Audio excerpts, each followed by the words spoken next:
오늘로 레위기 강해가 9번째 시간을 맞이합니다. 첫 번째 시간은 레위기 전체의 서론을 다뤘습니다. 제가 했었고요. 이제 한 바퀴 돌아서 제가 다시 왔습니다. 그리고 레위기가 5가지 제사 이제 여러 번 반복하셨으니까 아시겠죠? 한 번 더 해보실래요? 처음에 뭐죠? 번제, 소제, 화목제, 속죄제, 속건제, 이 5가지를 우리가 한 차례씩 다뤘고요. 그리고 이 제사 5가지를 종합하면서 특별히 제사장 입장에서 제사의 규례를 다시 한번 정리 종합을 했었습니다. 그리고 지난주에는 이제 제사장, 특별히 대제사장 아론 그리고 그 아들들을 위임하는 첫 임직식이 지난주 시간에 있었습니다. 그리고 오늘 본문은 이렇게 임명된 제사장 아론이 드리는 첫 번째 제사가 됩니다. 귀추가 주목되는 것은 뭐냐면 모세를 통해서 이때까지 다 무슨 일이 있었는데 이제는 아론을 통해서 일이 일어나고 있다는 거죠. 9장 1절부터 7절을 보시면 계속 주어가 모세가 이렇게 합니다. 위임식도 모세가 아론에게 뭘 시키는 장면이 계속 나오죠. 그런데 8절부터 9장 8절부터는 이에 아론이 나오죠. 9절에 아론의 아들들이, 그리고 12절에도 아론이 이제 주어가 아론으로 바뀝니다. 그러면서 과연 임명된 대제사장 아론이 오늘 제사를 처음 드리는데 약속된 여호와의 영광, 여호와의 임재가 나타날 것인가 아닌가? 우리로 치자면 초짜 목사가 예배를 혹은 설교를 하는데 과연 은혜가 있을 것인가? 임직식 마치자마자, 그죠? 귀추가 주목되는 겁니다. 그리고 성경 전체를 놓고 보면 이 제사가 아주 특별한 의미가 있습니다. 뭐냐면 창세기에서부터 지금 출애굽기 이 직전까지는 하나님이 인간에게 나타나셨을 때 언제 어떻게 나타나실지 알고 있었습니까? 그냥 불특정 시간에 불특정 장소에 갑자기 나타나셨습니다. 그러면서 이번에 헤어지면서 다음엔 언제 어디서 보자 이런 약속도 없었고요. 그냥 오실 때도 말없이 가실 때도 말없이 언제 온다 약속도 없이 그냥 오셨다가 가셨다가 그랬거든요. 가장 유명한 예를 들어보면 창세기 16장하고 17장 사이에 침묵의 13년 이런 일들이 있었다. 이제 그런 설교를 들어보신 적 없습니까? 저는 몇 번 들어봤는데요. 뭐냐면 아브라함이 하나님의 약속을 의지하지 않고 하갈을 통해서 이스마엘을 낳았던 장면이 16장까지 나오고, 그리고 17장에 갑자기 이제 하나님이 나타나시는데 그 사이에 갭이 13년이나 있었다. 그래서 아브라함은 그 이스마엘이 자라는 동안 하나님의 침묵을 기다렸다. 뭐 이런 식의 설교를 들었습니다. 그래서 처음에 끄떡끄떡 하다가 또 제가 조금 삐딱하지 않습니까? 그래서 반대의 질문을 했습니다. 정말 13년 만에 이분이 나타나셨다면 그러면 그 전에 혹은 그 후에는 얼마나 자주 나타나셨을까? 안 궁금하시나요? 아브라함이 있었던 그 전체에서 하나님과 대화하는 장면들을 다 보고 아브라함 전체의 생애를 딱 놓고 평균을 딱 내니까 몇 년에 한 번 하나님이 나타나셨게요? 대충 8년 반 만에 한 번씩. 8년 반 만에 한 번. 물론 그 사이에 더 나타나셨다 그렇게 말씀하실 수도 있죠. 예, 그랬을 겁니다. 그러나 어쩌나 결론적으로 보면 언제 어디에서 어떻게 나타나실지 모르는 하나님입니다. 그렇지 않나요?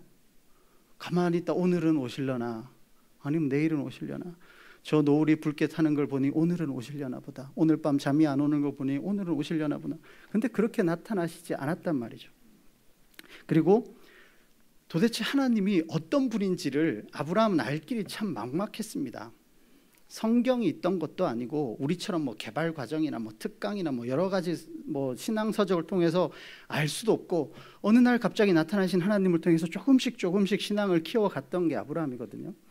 그리고 모세에 이르러서도 똑같습니다. 모세도 호렙산에서 떨기나무에 불꽃이 타는데 나무는 안 타는 그 이상한 장면을 본 게 처음인데 그게 80이었거든요. 그리고 나서 계속 친밀하게 여호와 하나님이 모세를 주동하여 이제 이스라엘 전체를 인도하여 내시지만 다음엔 언제 만나자, 내가 어디 올게, 너도 나와라, 이런 장면이 별로 없습니다. 그러다가 이제 드디어 출애굽기 마지막에서부터 회막을 만들기 시작합니다. 이스라엘 진영 가운데 이제 회막을 만듭니다. 회자가 모일 회자, 그죠? 막이 장막 막자, 그냥 모이는 장막, 혹은 우리 집 만남의 집, 약속 장소가 드디어 생긴 겁니다.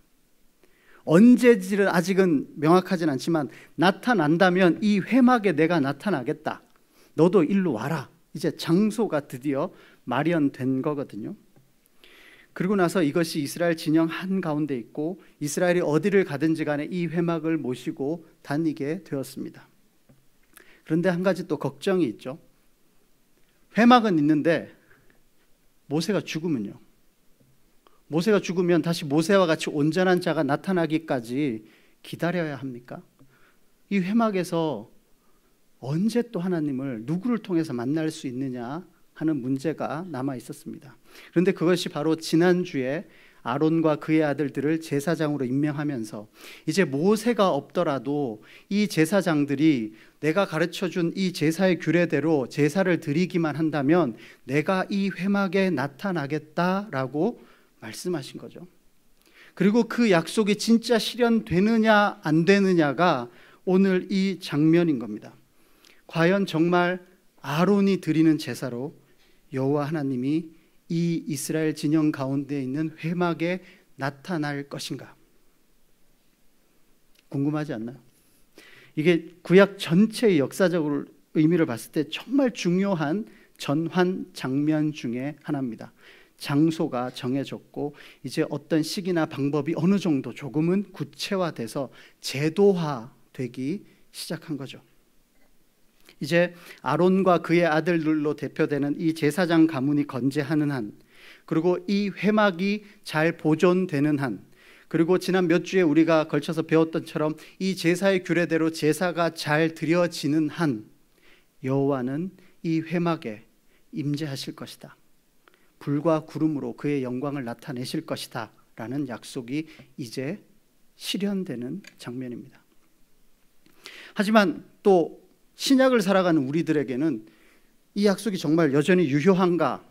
라는 질문이 여전히 남아 있습니다.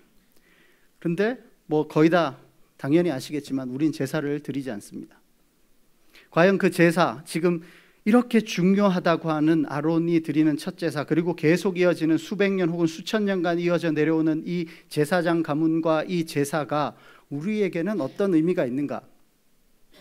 이것이 이제 히브리서 특별히 4장 후반부부터 이제 10장에 이르기까지 이 제사와 예수님의 관계에 대해서 이제 자세히 설명이 나오는데요.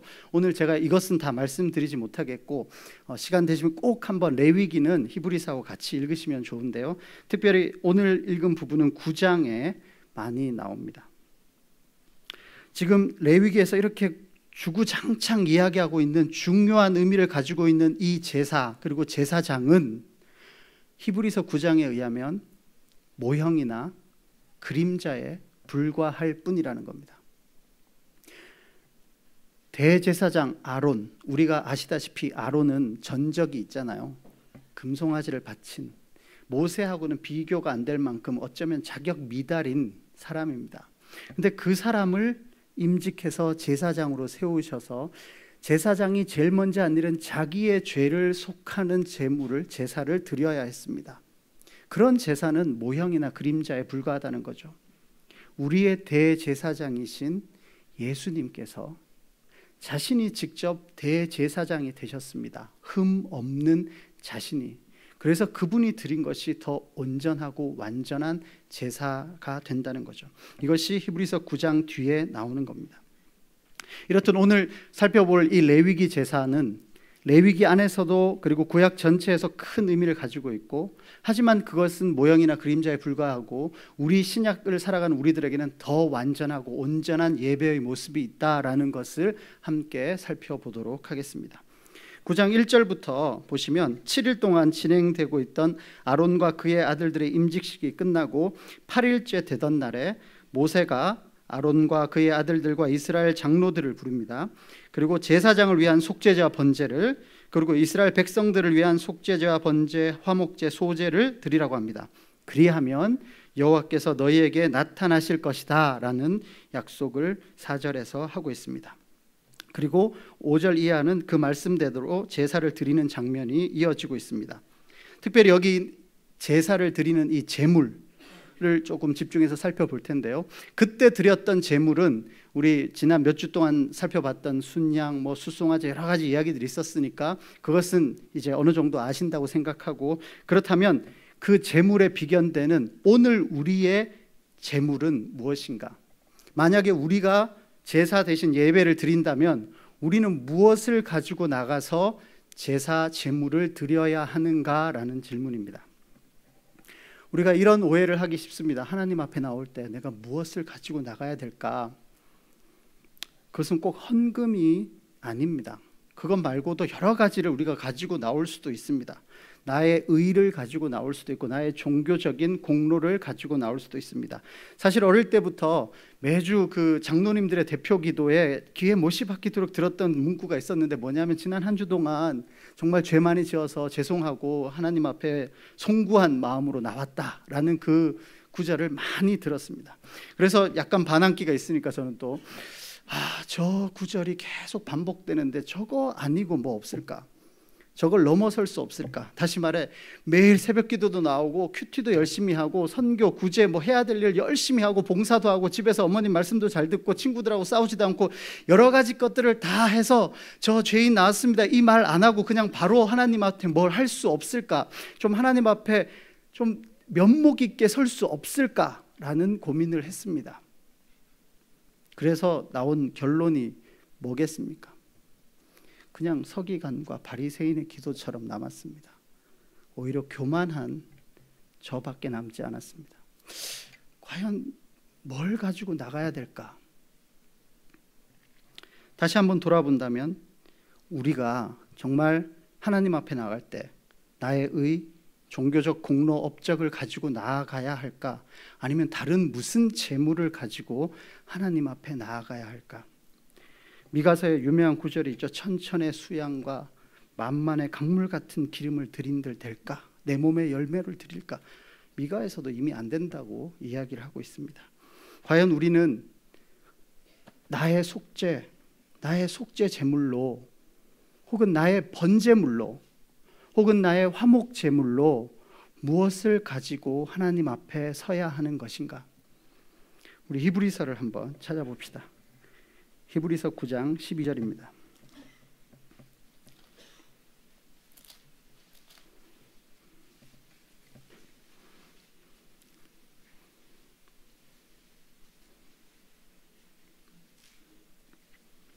신약성경 361면입니다. 히브리서 9장 12절. 우리 같이 한 목소리를 읽겠습니다. 시작. 염소와 송아지의 피로 하지 아니하고 오직 자기의 피로 영원한 속죄를 이루사 단번에 성소에 들어가셨느니라. 아멘. 제사가 없다고 제물이 없는 게 아닙니다. 우리는 더 완전하고 온전한 예배를 드리게 되는데 그것은 예수 그리스도, 우리를 대신한 예수 그리스도가 우리의 속죄 제물이고 또한 동시에 우리의 번제물이고 우리의 화목 제물이 되셨습니다. 우리 지난 속죄제 때 우리 서지훈 목사님께서 설교하셨을 때 마지막에 이런 이야기가 있었습니다. 베드로와 예수님의 그 문답 중에 네가 나를 사랑하느냐 3번 다시 물어보시고 3번 다시 대답할 때 베드로는 결국 이 예수님을 자기의 속죄 제물로 내가 당신을 사랑합니다 라고 자기를 전가시키면서 나 대신에 당신이 나의 제물이 되셨습니다라는 고백을 했다는 이야기를 들었습니다. 이렇게 예수 그리스도께서 우리의 속죄의 제물이 되시고 번제물이 되시고 화목 제물이 되셨습니다. 오늘 대제사장 아론이 직접 집전한 이 제사부터 해서 수천 년간 얼마나 많은 제사가 있어 왔겠습니까? 얼마나 많은 소와 양의 피가 흘려졌겠습니까? 그런데 이 모든 것은 모형과 그림자에 불과하다는 것입니다.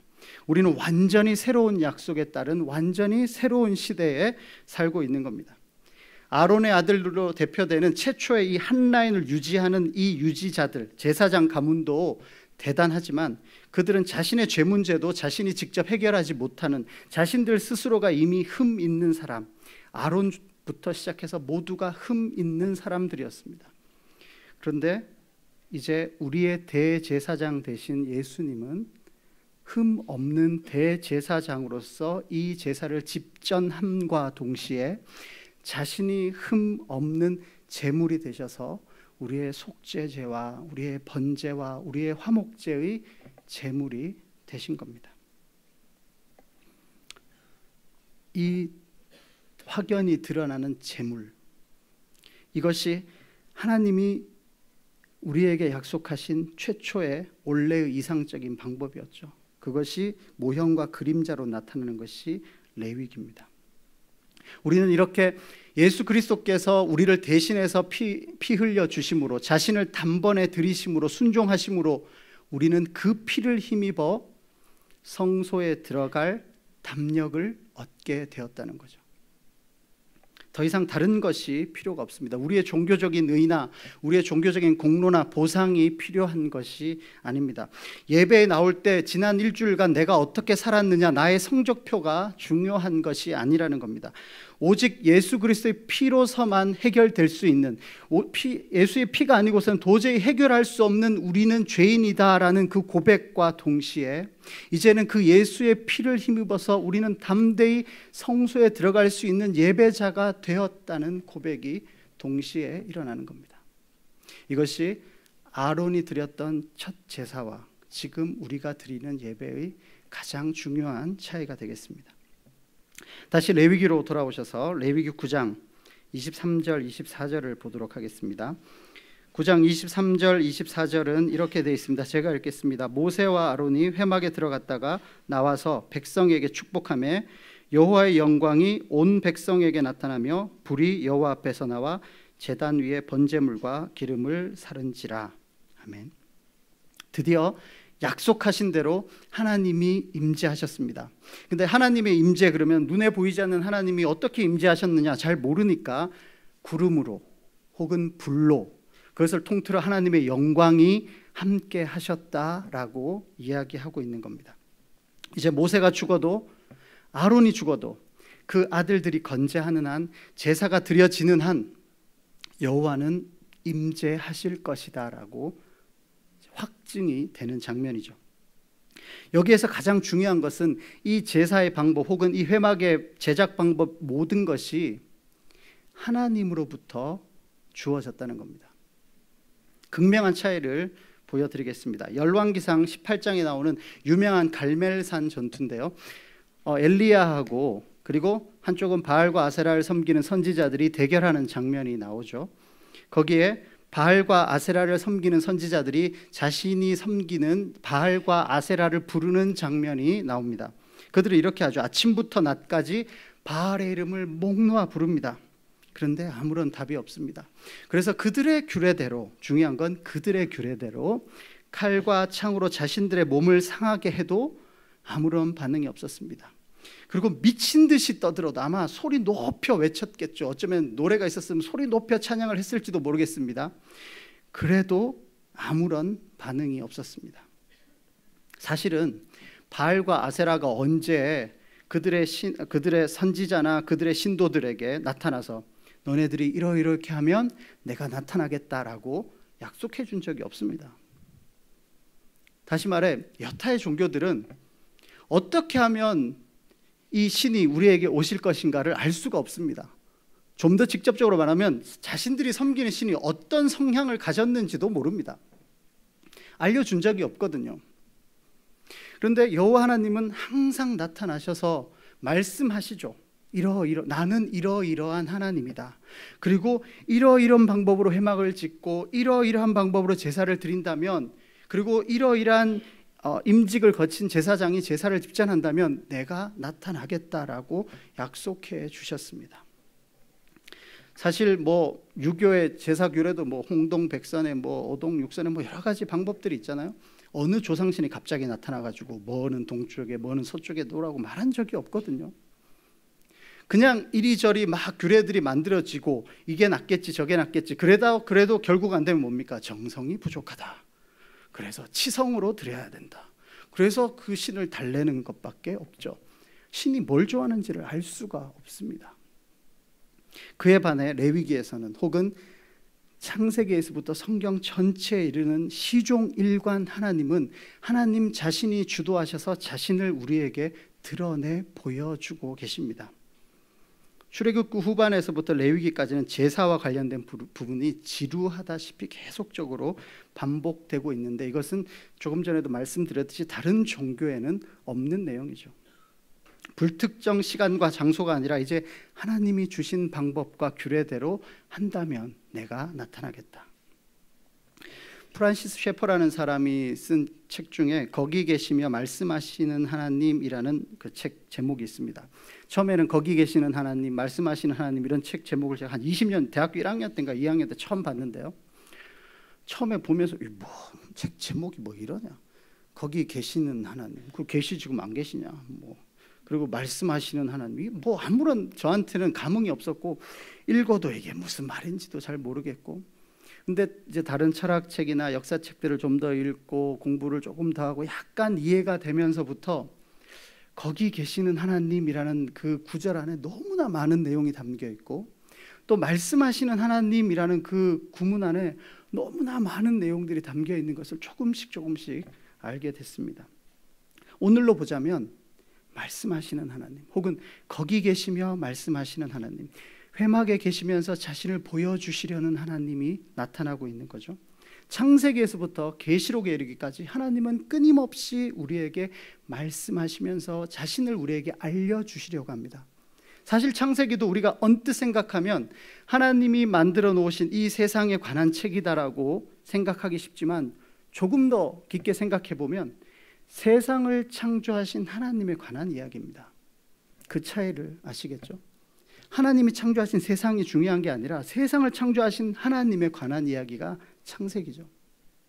그리고 계시록은 이름도 계시잖아요. 이미 알려 보여주시는 겁니다.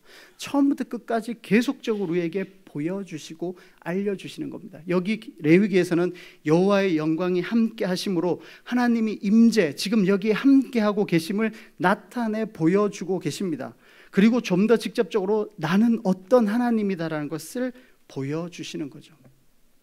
구약에서 제사에서는 하나님이 불과 구름으로 자신의 영광을 나타냈다면, 신약에서는 성령님, 그리고 특별히 성령이 처음 등장하는 오순절 사건은 비슷한 장면들이 있습니다. 사도행전 2장 1절 이하를 보면 이렇게 묘사되어 있습니다. 제가 읽겠습니다.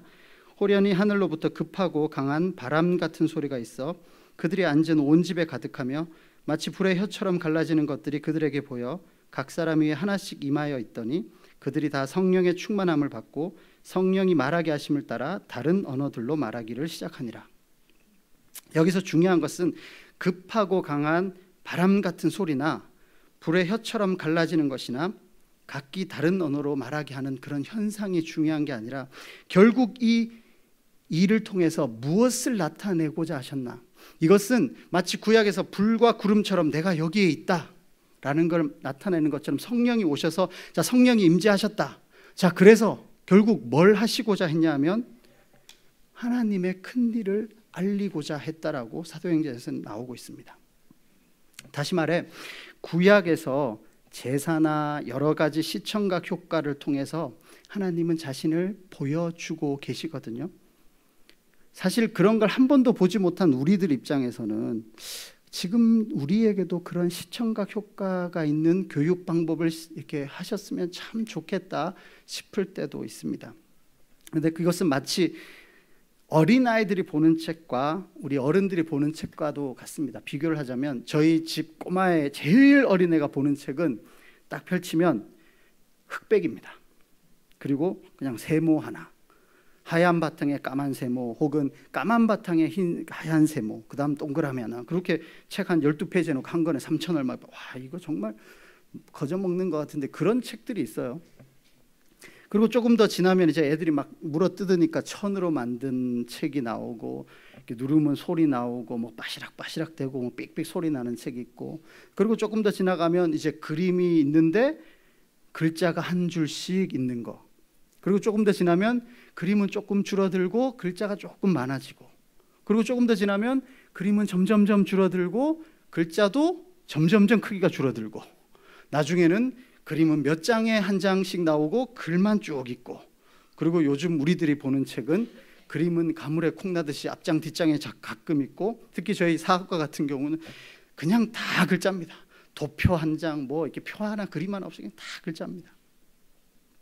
무슨 말씀이냐면, 처음 구약에 시작하셨을 때는 좀 이제 말과 글도 모르는 사람도 있고, 하나님이 처음으로 나타나시기 때문에 좀 더 시청각 효과가 있는 대단한 그림이나 어떤 현상들을 가지고 시작하셨다가, 그리고 어떻습니까? 예언서로 갈수록 이제 선지자를 통해서 말씀하시잖아요.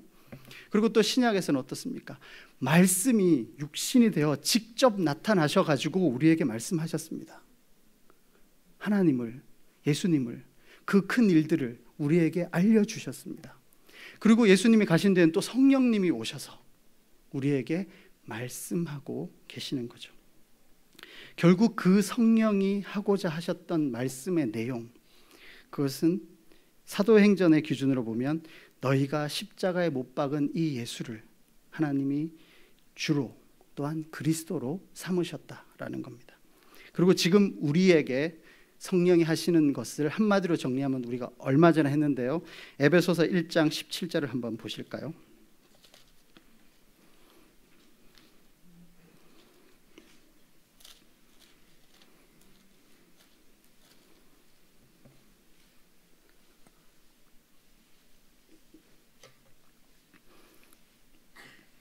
신약성경 311면 에베소서 1장 17절을 우리 함께 읽도록 하겠습니다. 시작.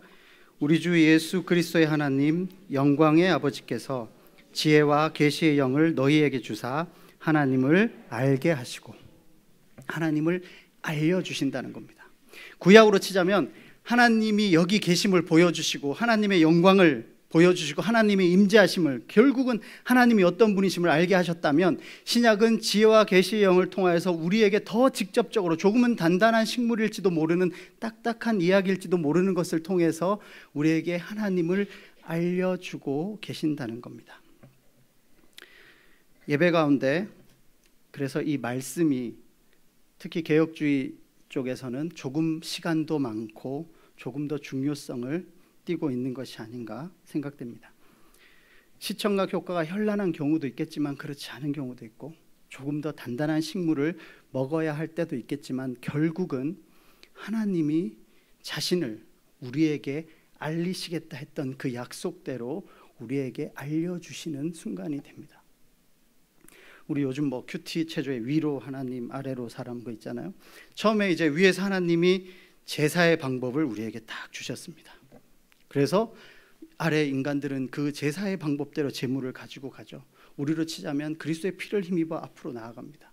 그러면 또 하나님이 하나님 자신을, 구약시대에서는 불과 구름으로 하나님의 영광을 나타내 보이시고, 신약시대는 지혜와 계시의 영으로 우리에게 말씀하여 주시는 겁니다.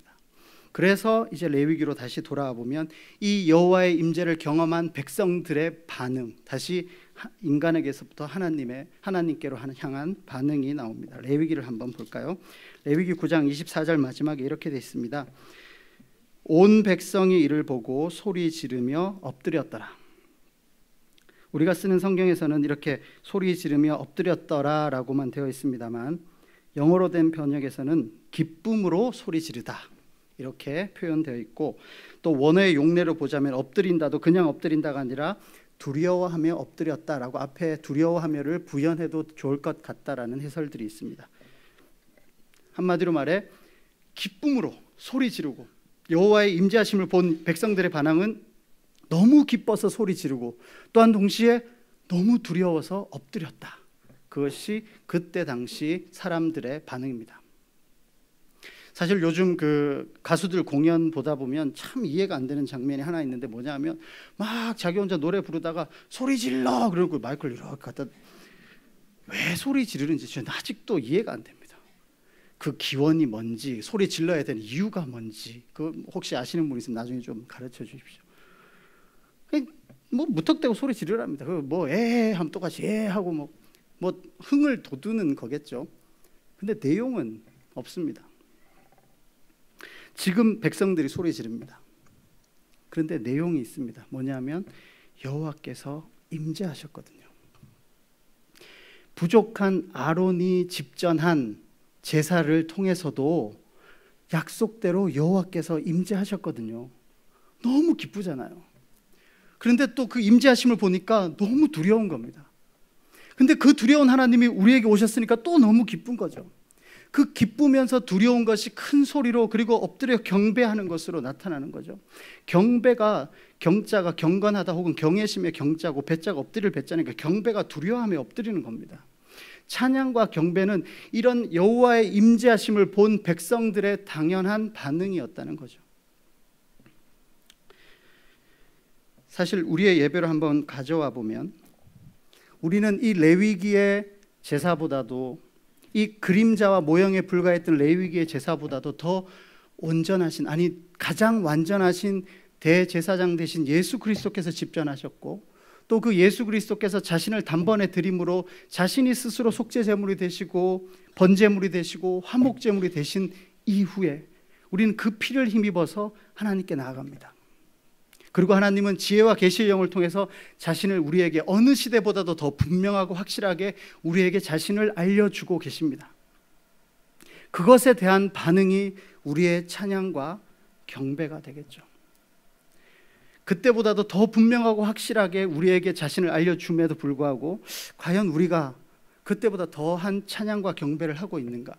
사실 요즘 찬양과 경배에 가장 우려되는 장면 중에 하나가 뭐냐면 점점 소수의 찬양자들이 공연을 하고 있고 다수의 예배자들은 관객이 되어 간다는 느낌입니다. 그냥 입을 달싹달싹 거리는 정도밖에 찬양을 하지 않습니다. 사실 뭐 점점 악기와 여러 가지 소리들은 높아져 가는데 반대로 사람의 목소리는 줄어드는 거죠. 그렇다고 스피커를 줄이라는 게 아니라 우리의 목소리를 더 높여야 됩니다. 목 놓아 찬양해 본 적이 언제적에 있습니까? 사실 예전에 악기 별로 없을 때 우리 목소리가 엄청 크게 서로 느껴지고 내 목소리가 옆 사람 소리 막 이렇게 느껴지면서 그때는 악기 소리가 적었다는 게 문제가 아니라 정말 함께 찬양을 했거든요.